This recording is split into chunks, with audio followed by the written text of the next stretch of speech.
સ્વામિનારાયણ સાક્ષાત્ અક્ષર પુરુષોત્તમ સર્વેભ્યઃ પરમં શાંતિ આનંદં સુખમર્પયેત. શ્રી સ્વામિનારાયણ ભગવાનની જય. શ્રી અક્ષર પુરુષોત્તમ મહારાજની જય. શ્રી ગુણાતીતાનંદ સ્વામી મહારાજની જય. શ્રી પ્રમુખ સ્વામી મહારાજની જય. શ્રી મહંત સ્વામી મહારાજની જય. પ્રગટ ગુરુ હરિ પરમ પૂજ્ય મહંત સ્વામી મહારાજની આજ્ઞા અને આશીર્વાદથી આપણે બધાએ નિત્ય પ્રાતઃ કથાનો લાભ લઈ રહ્યા છીએ. આજે આપણા માટે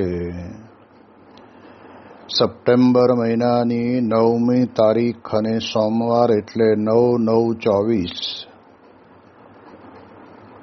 નો પવિત્ર દિવસ છે અને 1364મી સભા થાય છે. અને કહત હૈ સહજાનંદ એ વિષય ઉપર 1015મો દિવસ થાય છે. ભગવાન સ્વામિનારાયણ ગઢડા પ્રથમ પ્રકરણના 62ના વચનામૃતની અંદર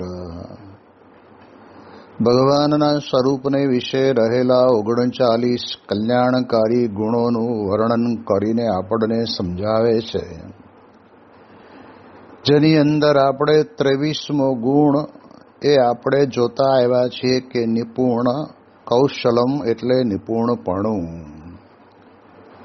ભગવાન અને સંત આ લોક જગતથી જુદી પ્રકારના નિપુણ છે. અને જેમ મહારાજ પોતે આ સત્સંગની અંદર પોતાની પાસે રહેલી નિપુણતાનો ઉપયોગ કર્યો,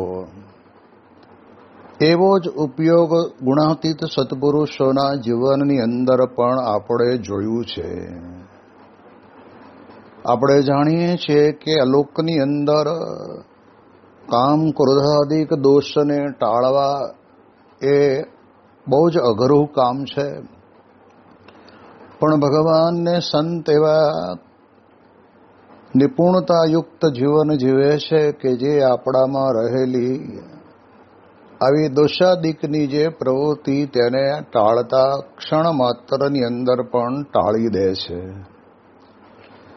એટલે એ દ્રષ્ટિએ ભગવાન અને સંતના જીવનની અંદર રહેલી નિપુણતાના પ્રસંગોનું રસપાન આપણે 2-3 દિવસથી કરતા આવ્યા છીએ. ત્યાર પછી હવે એનો ગુણ આવે છે કાંતિ, એટલે કહેવાય છે કે આધ્યાત્મિક તેજ.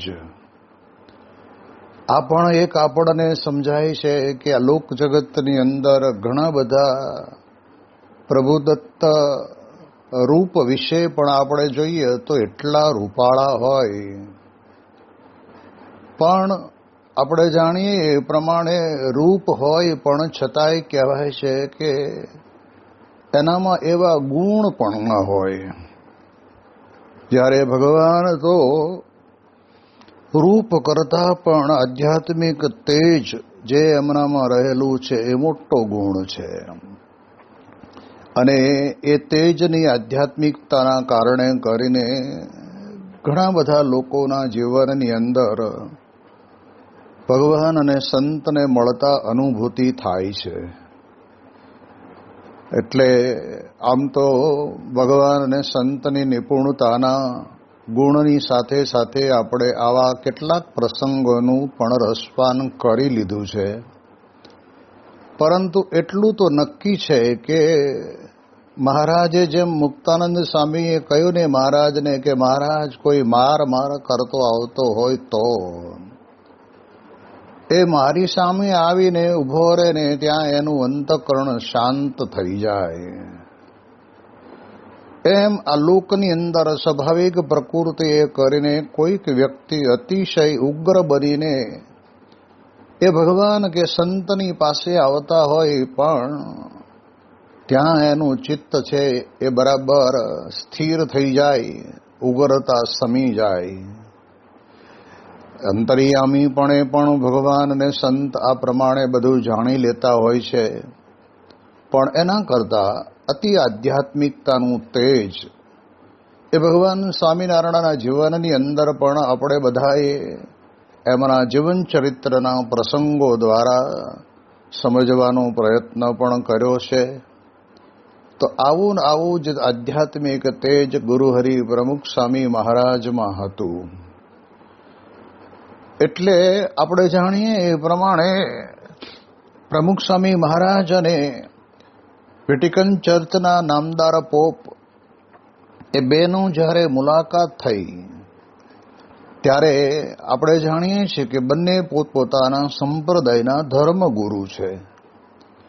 અને મુલાકાત થઈ ત્યારે એ વખતે મળ્યા અને પ્રમુખ સ્વામી મહારાજ પોતે પોતાની આધ્યાત્મિકતાના તેજ વડે કરીને એ નામદાર પોપને મળ્યા. એનાથી ઘણા બધા લોકોના જીવનની અંદર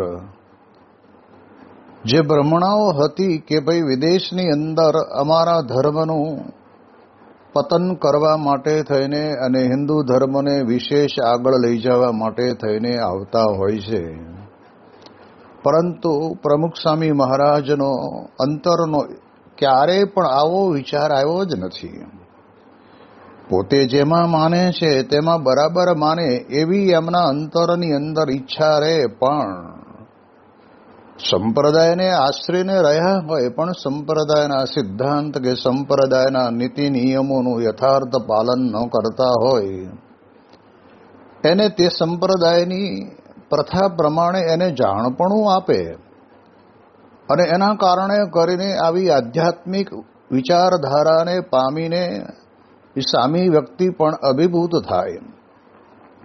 તો નામદાર પોપની પાસે પ્રમુખ સ્વામી મહારાજ એટલું જ બોલ્યા, જો આ આધ્યાત્મિકતાની વાત ચાલે છે, અક્ષર અને પુરુષોત્તમ મહારાજની ચાંદીના ઉપાડવાળી મૂર્તિ એ પ્રમુખ સ્વામી મહારાજે નામદાર પોપને આપી અને કહ્યું કે અમારી પાસે ભગવાન છે એટલે અમે તમને ભગવાન આપીએ છીએ. ત્યારે આપણને ખ્યાલ આવે કે દરેક વ્યક્તિ સન્માન કરવા માટે કંઈક ને કંઈક વસ્તુનું નિમિત્ત લેતા હોય છે, પણ ગુણાતીત સંતના જીવનની અંદર ભગવાન સિવાય બીજું કાંઈ નથી. અને એના કારણે કરીને તો કેનેડાની પાર્લામેન્ટની અંદર પણ જ્યારે પ્રમુખ સ્વામી મહારાજ પોતે એમના આમંત્રણને માન આપીને પધાર્યા અને સન્માન કરવાનો વિચાર પાર્લામેન્ટે કરેલો, અને તે વખતના સમયની અંદર પ્રવક્તાએ જાહેરાત કરી કે આપણા આ સમારંભની અંદર આપણી સમક્ષ હિન્દુ ધર્મના ધર્મગુરુ સ્વામિનારાયણ સંપ્રદાયના આધ્યાત્મિક વારસદાર પ્રમુખ સ્વામીજી મહારાજને અમે નમ્ર વિનંતી કરીએ કે અમે આપનું સ્વાગત કરીએ છીએ, એટલે આપ આપના સ્થાન ઉપરથી ઊભા થઈ અને અહીંયા આગળ બેઠેલા બધાને દર્શન આપો, એવો કંઈક ભાવ હશે. અને એ જાહેરાત થઈ એટલે તરત જ પ્રમુખ સ્વામી મહારાજ પોતે બાજુમાં બેઠેલા હરિકૃષ્ણ મહારાજને લઈને એક સેવક સંતને કીધું કે તમે ઊભા થાઓ અને ઠાકોરજીના દર્શન કરાવો. જ્યારે આવું આધ્યાત્મિક તેજ એમનામાં હોય ત્યારે ગમે તેવો માણસ હોય ને આવું તેજ લઈને ફરતો હોય તો એ તો પોતે જ ઊભો થાય અને ત્યારે સમજવું કે એમાં આધ્યાત્મિક તેજ નથી, પણ પોતાનું વિશિષ્ટપણું જગજાહેર થાય એના માટે થઈને એ પોતે રસ લે. અને ત્યારે સેવક સંતે કહ્યું કે બાપા આપનું નામ બોલાયું છે. સ્વામી કે આપણને કોણ પૂછે છે, આ હરિકૃષ્ણ મહારાજને લઈને તો આપણે છીએ. એ પ્રમાણે એ સેવક સંતને ઊભા કર્યા, પ્રથમ ઠાકોરજીના દર્શન કરાવ્યા અને ઠાકોરજીને પુષ્પમાળા અર્પણ કરી હશે અને ત્યાર પછી સ્વામીશ્રીનું સન્માન થયું. તો તો જો આવી આધ્યાત્મિકતા લોક જગતની અંદર તમને બહુ જ ભાગ્ય જોવા મળશે. એનું કારણ છે કે લોકોને તો એમ જ થાય કે વાહ વાહ મારી થવા માંડી છે અને લોકો મને પૂજ્ય તરીકે ગણે છે, પણ એમનું આધ્યાત્મિક તેજની અંદર કેવો જબરદસ્ત સેવક ભાવ દેખાય, નિર્માનીપણું દેખાય. ગમે તેવા સમારંભની અંદર ગમે તેટલા મોટા મોટા સન્માન થયા હોય તો પણ એ સન્માનને એ ક્યારેય પોતે પોતાના ઉપર લેતા નથી, પરંતુ એ બ્રહ્મ સ્વરૂપ શાસ્ત્રીજી મહારાજ અને યોગીજી મહારાજની કૃપા અને એમને છે. જેમ યોગીજી મહારાજ પોતે યોગી ગીતાની અંદર બોલ્યા બોટાદની અંદર કે તમે આજે સ્વાગત કર્યું એ અમારું સ્વાગત નથી, પણ ભગવાન સ્વામિનારાયણનું સ્વાગત તમે કર્યું છે. એમ ગઢડાની અંદર પણ બોલ્યા કે અહીંયા તમે જે અમારું સ્વાગત કર્યું એ ભગવાન સ્વામિનારાયણ અને દાદા ખાચરનું સ્વાગત છે. આમ અંતરની અંદરથી પોતે એવા નિસ્પૃહી રહીને અમેલિયા તરીકે ભગવાનના દાસાનું દાસ બનીને રહેવાનું, એવો એક આધ્યાત્મિક ગુણ સત્પુરુષના જીવનની અંદર આપણને ડગલે ને પગલે દેખાય છે.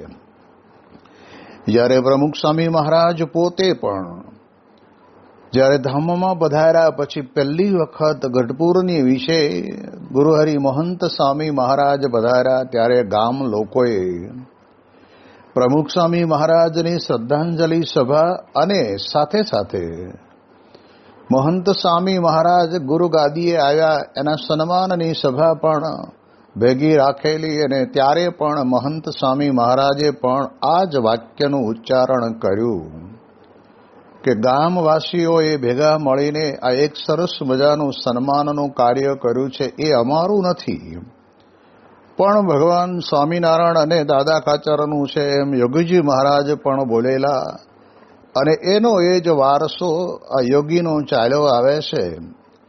એટલે એમના જીવનની અંદર રહેલી આધ્યાત્મિકતાના તેજની ખુમારી કેવી દેખાય. જ્યારે મુંબઈની અંદર મુંબઈના કોઠારી અભય સ્વરૂપ સ્વામી પોતે એક પ્રસંગની નોંધ દેતા કહે છે, મને એ હરિભગતનું નામ યાદ નથી, આગળ પડતા હશે, કદાચ સામાજિક ક્ષેત્રની અંદર પણ એમનું ઊંડું પ્રદાન હશે. તો એમને ખબર પડી કે પ્રમુખ સ્વામી મહારાજ આ લોકની અંદરથી વિદાય લઈને સ્વતંત્ર થકા અક્ષરધામને વિશે બિરાજમાન થયા. તો પછી એમના પછી કોણ આવ્યું? અને એ વાત એમને જાણમાં થઈ કે મહંત સ્વામી મહારાજ પોતે ગુરુ ગાદીએ બિરાજમાન થયા છે. અને ત્યારે પ્રમુખ સ્વામી મહારાજનો વ્યક્તિગત અનુભવ કર્યો હોય ને એને તો એમ જ રહે કે હવે જે પ્રમુખ સ્વામી મહારાજના જીવનની અંદર આપણે આધ્યાત્મિકતાના દર્શન કર્યા છે, એ બ્રહ્મતેજના દર્શન કર્યા છે, એવું તો કેમ હોઈ શકે? સ્વાભાવિક રીતે લોકોને આવો મનમાં પ્રશ્ન થતો હોય. એટલે આ બાબતની વાત કોઠારી અભય સ્વરૂપ સ્વામીને મુંબઈની અંદર ભાઈએ કરેલી, અને બન્યું એવું કે મહંત સ્વામી મહારાજની તારીખ પ્રમાણે જન્મજયંતિ આવતી હતી, અને સાથે સાથે પ્રમુખ સ્વામી મહારાજની શ્રદ્ધાંજલિ સભા એ મુંબઈની અંદર કરવામાં આવેલી 25,000થી વધારે લોકો,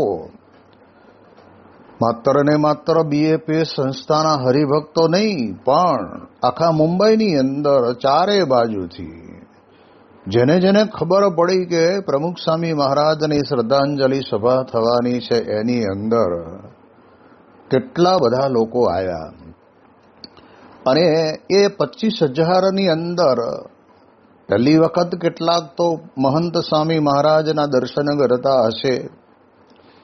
જેવા સ્ટેજ ઉપર સ્વામી બાતે પગથિયા ચડીને ઉપર આવે છે ને ત્યારે કોઈ પણ પ્રકારની જાહેરાત નહોતી થઈ કે જ્યારે સ્વામીશ્રી આવે ત્યારે આપણે બધાએ પોતાના સ્થાન ઉપર ઊભા થવું, એવું કશું જ કહ્યું નહોતું. અને અમે તો હાજર હતા. અને તે વખતના સમયની અંદર આપણે જાણીએ એ પ્રમાણે મહંત સ્વામી મહારાજ સ્ટેજ ઉપર વધાર્યા અને આખા હોલની અંદર એસી હોલ હતો અને હોલની અંદર જુદી જુદી કોર્નર ઉપર જ્યાં જ્યાં બધા હરિભક્તો નાના મોટા ભાઈ બેઠેલા, કોઈ પણ પ્રકારનો અવાજ કર્યા વગર 1 સેકન્ડની અંદર બધા જ પોતાના સ્થાન ઉપર ઊભા થઈ ગયા.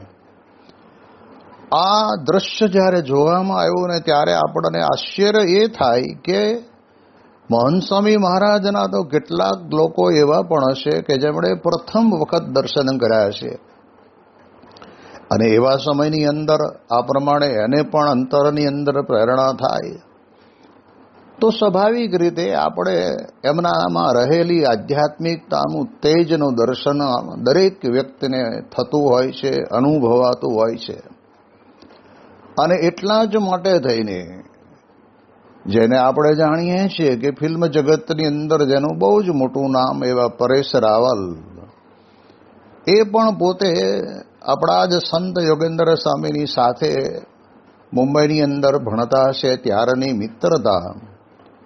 એમને વારંવાર કહેવામાં આવેલું કે તમે એક વખત પણ પ્રમુખ સ્વામીના દર્શન કરવા આવો. એમને અંતરની અંદર 1-2 કાર્યોના કારણે કરીને પ્રભાવ તો હતો જ, પણ એમનું વ્યક્તિત્વ જ એવું હતું. એમણે ત્યાં આગળ જાહેરની અંદર કીધું કે મારા જીવનની અંદર મને કોઈ પણ પ્રકારનો અતિશય પ્રભાવ અથવા તો વાણી વિલાસ દ્વારા કોઈ નમાવી દે એવી મારી પ્રકૃતિ જ નથી. અને એટલે જ હું બહુ એટલો બધો સાધુ સંતોની સાથે અટેચ થયેલો નહોતો, પણ સારંગપુરની અંદર અંતિમ દર્શન કરવા માટે ગયો ત્યારે પ્રમુખ સ્વામી મહારાજના મુખારવિંદની ઉપર જે તેજ હતું, એ કે લાઇટો ગોઠવી હતી એટલે તેજ હોય એવું નથી. તમે જોજો ઘણી વખત આ કપડાની કે સોના ચાંદીની દુકાનોની અંદર જેટલી વધારે લાઇટો હોય એટલો ભભકો એ માણસને આંજી દે અને એમ થાય કે અહીંયા જેટલું સારું અને સુઘડ મળે છે એવું બીજે નહીં હોય, માટે લઈ જ લો. એમ પ્રમુખ સ્વામી મહારાજ પોતે બિરાજમાન છે અને તે વખતના સમયની અંદર જેટલા લોકો આવે છે, એટલે આખા વિશ્વના ઇતિહાસની અંદર ગણાયું છે કે 23 લાખ જેટલા મુમુક્ષુઓ, ભક્તો, દરેક ધર્મના અનુયાયીઓ, દરેક ધર્મના ધર્મગુરુઓ, રાજકીય પુરુષો બધા આવ્યા. અને ત્યારે આપણને ખબર પડી કે તે પરેશ રાવલ પોતે ત્યાં આગળ સ્વામી બાપાને શ્રદ્ધાંજલિ અર્પણ કરે છે, કહેતા પુષ્પમાળા અર્પણ કરી અને થોડી વાર ત્યાં આગળ બેઠા હશે. અને ત્યાં તો એને જે અંતરની અંદર જે સ્વામીશ્રીના જીવનની અંદર પ્રત્યક્ષપણે રહેલી આધ્યાત્મિકતાની ઉર્જા, એના તેજના દર્શન એને થયા ને ત્યારે એમને લાગ્યું કે મેં બહુ મોટી ભૂલ કરી કે હયાત હતા ત્યારે મેં એમના દર્શન કર્યા નહીં, પણ ભલે મને એ વખતે દર્શન કરવાનો મોકો નથી મળ્યો, એ મારા કમભાગ્ય, પણ અત્યારે હું મારા સદભાગ્ય માનું છું કે પ્રમુખ સ્વામી મહારાજ જેવા પુરુષના દર્શન કરતા મારા અંતરની અંદર મને પરમ શાંતિની અનુભૂતિ થાય છે. આ ભગવાન અને સંતને વિશે રહેલું આધ્યાત્મિક તેજ છે. એ પણ એમણે ત્યાં વાત કરી. હવે સ્વામીશ્રી પોતે ત્યાં આગળ મુંબઈ મંદિરે પધારે છે અને તે વખતના સમયની અંદર સ્વામીશ્રીનું રોકાણ હતું. એ દરમિયાનની અંદર પૂજ્ય અભય સ્વરૂપ સ્વામીને જે ભાઈ મળ્યા હતા એમને દર્શન માટે બોલાવ્યા અને કહ્યું કે આવો તમે.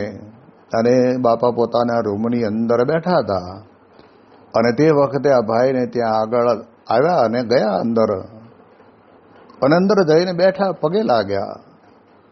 હવે પ્રમુખ સ્વામી મહારાજની સાથે એ ભાઈની એટલી બધી આત્મીયતા થઈ ગઈ હશે, એટલે પોતાની મનની જે કંઈ મૂંઝવણો હશે તે પ્રમુખ સ્વામી મહારાજની પાસે પોતે કહેતા હોય.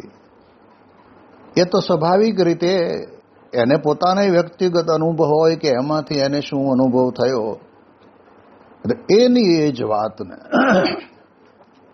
મહંત સ્વામી મહારાજે અટકેલો જ્યાંથી દોર ત્યાંથી શરૂ કરી અને એમને એવું ન લાગ્યું કે પ્રમુખ સ્વામી મહારાજે જે કાર્ય કર્યું એવું તો હવે પછીના કોઈ કરી શકે કે ન કરી શકે, પરંતુ અંતરની અંદર એવું થયું કે પ્રમુખ સ્વામી મહારાજ પોતે નિર્ણય લઈને મહંત સ્વામીજીને ગુરુ ગાદીએ બેસાડ્યા છે. તે ખરેખર યોગ્ય છે. જેમ બાપા પોતે એમની સાથે વાત કરતા એવી જ રીતે મહંત સ્વામી મહારાજે પણ વાત કરી. અને પછી જ્યારે એમનો ટાઈમ પૂરો થયો એટલે પોતે બહાર નીકળ્યા. એટલે અભય સ્વરૂપ સ્વામીને મળ્યા અને કહ્યું કે સોરી હો અભય સ્વામી, મારા મનની અંદર કંઈક જુદું હતું, પણ અહીંયા તો હું અનુભવ કરીને નીકળું છું કે ખરેખર પ્રમુખ સ્વામી મહારાજે જે નિર્ણય લીધો છે એ એવો અદ્ભુત લીધો છે કે એમણે જે કાર્ય કર્યું છે એવું ને એવું જ અને એટલું જ સુઘડ અને વ્યવસ્થિત અને વેગવંતું કાર્ય મહંત સ્વામી મહારાજ કરશે અને મને પોતાને વ્યક્તિગત અનુભૂતિ થઈ. તો આપણે જાણીએ છીએ કે આ લોકની અંદર મોટા પુરુષ પોતે પોતાનામાં રહેલી આધ્યાત્મિકતાના કારણે કરીને એ સામી વ્યક્તિના અંતરની અંદર એને અહોભાવ થાય છે, એને પોતાના જીવનની અંદર પ્રેરણા મળે છે. અને એટલે જ આપણે જાણીએ એ પ્રમાણે કોઈ પણ સંપ્રદાય અને સંપ્રદાયના ધર્મ ગુરુ હોય તો એમને અંતરની અંદર ખરેખર પ્રમુખ સ્વામી મહારાજ માટે અહોભાવ અને અંતરની અંદર એમના આધ્યાત્મિક તેજની કંઈક છાંટ પણ એમને અડી હોય. કેટલાક તો એવા લોકો જે સ્વામીશ્રીને મળ્યા છે ને એ લોકો એમ કહે છે કે મારા જીવનની અંદર અમારો પહેલો પ્રસંગ છે કે હું શાંતિના મહાસાગરની અંદર હિલોળા લઉં છું. આવી શાંતિનો અનુભવ મને ક્યારેય કોઈ પણ ધર્મગુરુને મળતા થયો નથી, એ મને આજે થયો છે. તો સ્વામીશ્રી તો એના એ જ હતા જે બાળપણની અંદર ચાણસદમાં રહેતા હતા, એના એ જ છે. અને તે વખતે પણ એમની આધ્યાત્મિકતાની તેજની ગરિમા તો હતી જ. અને ત્યારે એમના જૂના મિત્રો પણ બધા એમ કે અમારામાં શાંતિલાલ હતા ને બધા કરતા કંઈક જુદા પડતા હતા, એકદમ જેવું નામ એવું ગુણ. ભગવાનની પ્રત્યેની એમની ભક્તિ પણ એટલી બધી જબરદસ્ત. ત્યાં આગળ હનુમાનજીના મંદિરે લગભગ રોજ જાય, રામાયણની ચોપાઈઓ ગાતા હશે, મહાત્માની પાસે બેસીને સાંભળે, એમની સાથે ચર્ચા કરીને એવું પણ કીધેલું કે હું જ્યારે મોટો થાઉં ને એટલે આપણે બંને જણા અહીંથી હરિદ્વાર ઋષિકેશ અને હિમાલયની અંદર જતા રહીશું ને ત્યાં બેસીને અખંડ ભગવાનનું ભજન કરશું. આ બાળપણની અંદર જ્યારે આ પ્રમાણના વિચાર આવે ત્યારે એ આપણને દેખાય આવે કે એમનામાં રહેલી આધ્યાત્મિકતાનું તેજ સમજમાં આપણને આવે. અને ત્યાંથી લઈને જેટલા લોકો પોતાના જીવનની અંદર આ પ્રમાણે અનુભવ કરી ગયા, જેમ સારંગપુર મંદિરની અંદર કોઠારી તરીકે શાસ્ત્રીજી મહારાજ અને નારાયણ સ્વરૂપદાસ સ્વામીને નિયુક્ત કર્યા. ઉંમર નાની. પ્રભુજીવન સ્વામી કરીને એક સંત હતા શાસ્ત્રીજી મહારાજના વખતના, એટલે કદાચ ખેતીવાડીનું સંભાળતા હશે. તો એમણે કહ્યું કે નાનદા કોઠારી થયા એટલે હવે જવાબદારી તમારી વધી, રાત્રે ખેતરે આંટો મારવા જવું પડે, નહીંતર અહીં તો બધું ભેળસાળો થઈ જાય તો કશું હાથમાં ન આવે. અને ત્યારે તે વખતના સમયની અંદર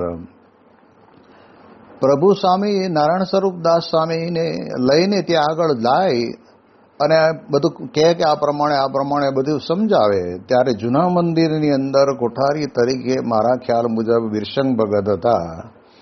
એમને ખબર પડી કે નારાયણ સ્વરૂપ સ્વામીને આ પ્રમાણે રાત્રે ખેતરની અંદર રખેવાળું કરવા જવાનું થાય, યોગ્ય ન કહેવાય.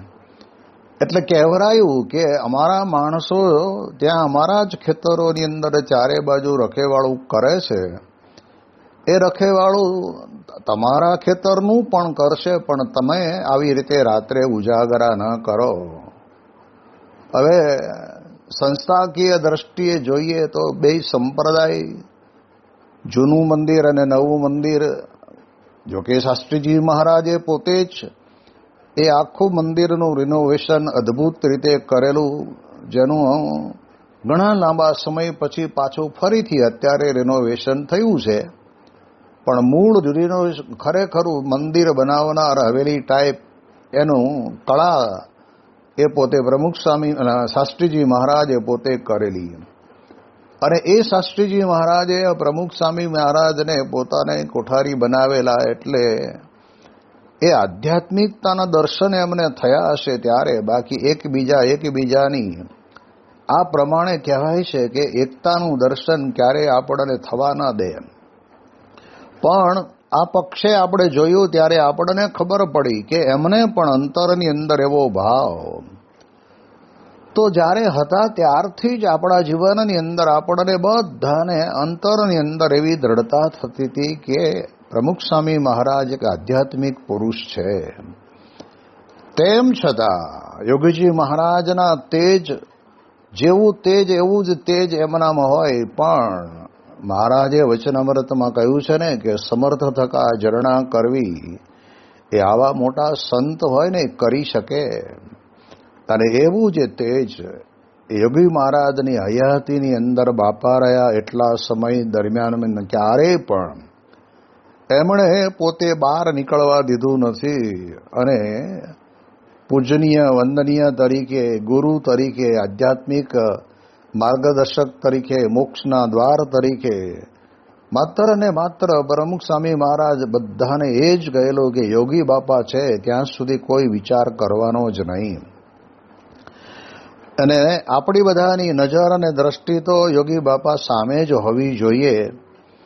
આ આધ્યાત્મિકતાનું તેજ એમનામાં હતું એટલે આવા વિચાર આવે, નહીતર તો કે હવે બાપાની ઉંમર થઈ ગઈ છે, ખુરશીમાં બેહારીને ફેરવવા પડે છે, એટલે આપણે અત્યારથી જ પહેલેથી જ નક્કી કરી લઈએ અને આ પ્રમાણે જુવાનને આ બધું કામ સોંપી દે તો કામ કર્યા કરે.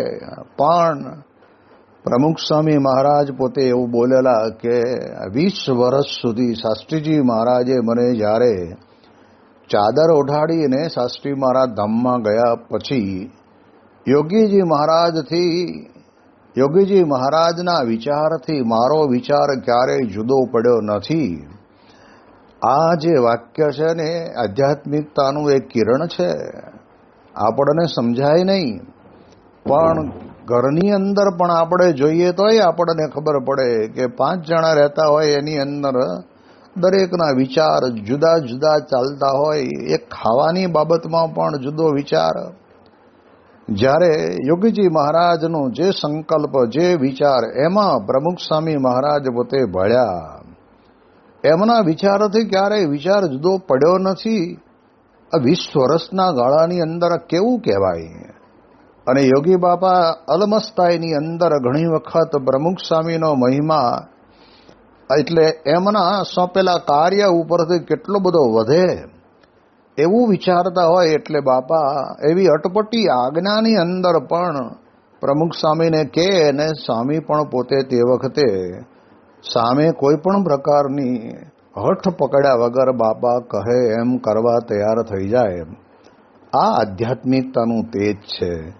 બાકી શાસ્ત્રો ભણીને, કંઠસ્થ કરીને, ગમે તેટલી યાત્રાઓ કરીને, ગમે તેટલી ઠંડીની અંદર પોતાના શરીરને રાખ્યું હોય તો એ થોડી ઘણી ઉર્જા મળે. બાકી આધ્યાત્મિક તેજ તો એ પરબ્રહ્મ પુરુષોત્તમ નારાયણનું અક્ષર બ્રહ્મને વિશે સત છે. અને એટલે જ વિશ્વની અંદર આજે આપણે જોઈએ તો ડંકો તો ગુણાતીતનો જ વાગે. અને એ આધ્યાત્મિક તેજના કારણે કરીને આપણે બધા જાણીએ છીએ કે નિત્ય નવા જે કાર્યો થઈ રહ્યા છે.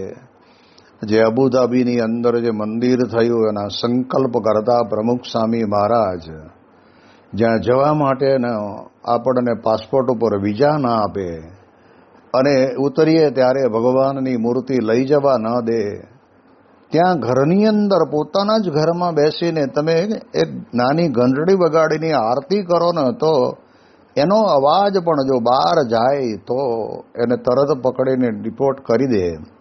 એને બદલે ત્યાંના શેખ, ત્યાંના રાજા આ પ્રમાણે મંદિર માટે જમીન, પાર્કિંગ માટે જમીન, લાઇટ, પાણી, ગટર બધી વ્યવસ્થા કરી આપે. અને એ તો ગજબની વ્યવસ્થા કરી આપે. એ ક્યારે બને? તો પ્રમુખ સ્વામી મહારાજે એમના પિતાને કહેલું કે આ પ્રમાણે અહીં આગળ અબુધાબીમાં મંદિર થશે. તો એ મંદિરની રચના થઈ, મહંત સ્વામી મહારાજે ઉદ્ઘાટન કર્યું અને વિશ્વની અંદર ડંકો વાગ્યો. એની વિશેષ વાતો આપણે આવતીકાલે કરીશું. શ્રી સ્વામિનારાયણ ભગવાનની જય.